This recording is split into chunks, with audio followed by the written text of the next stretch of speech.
दो भिखारी, एक अंधा, एक लंगड़ा। मंदिर में आने वाले लोग थोड़े लगनशील होते हैं।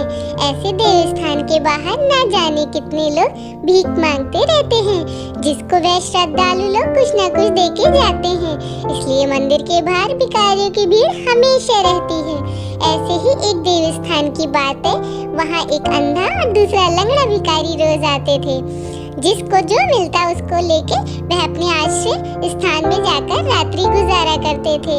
रोज का साथ होने से दोनों भिखारियों के बीच में अच्छी मित्रता हो गई और दोनों आपस में सुख दुख की बातें भी करने लगे। बातचीत में ऐसा लगा कि हम दोनों एक ही जगह भीख मांगते हैं, इसलिए हमारे बीच में भी भीख बढ़ जाती है। उसके बदले अगर हम अलग अलग मंदिर में भीख मांगने जाए तो अच्छी भीख मिलेगी।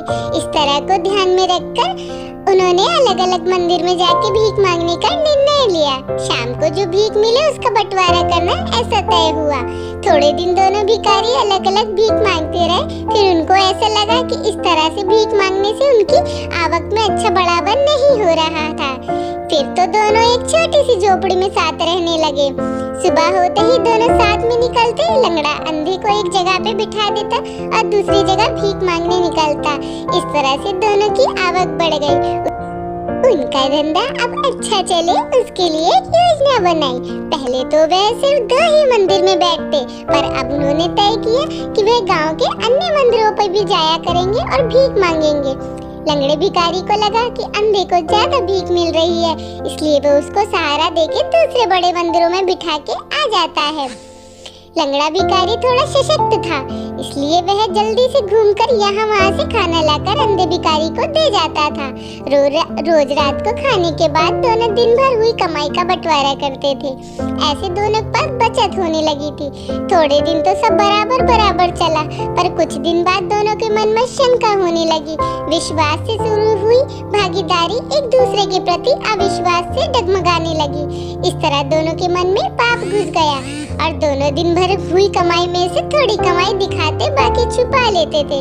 अंत में दोनों की आवक घटने लगी, इसलिए दोनों भिखारी एक दूसरे के ऊपर आक्षेप करने लगे।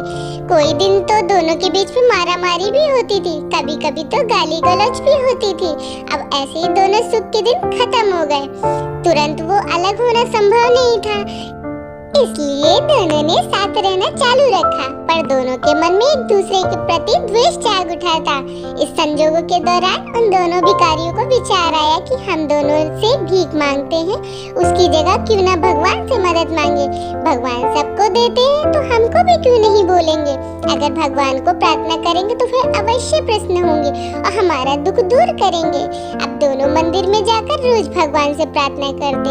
उन दोनों की भाव भरी भक्ति को देखकर भगवान प्रसन्न हुए और प्रसन्न होने के बाद एक रात को सौपन में आकर जो मांगना हो वो मांगने को बोला।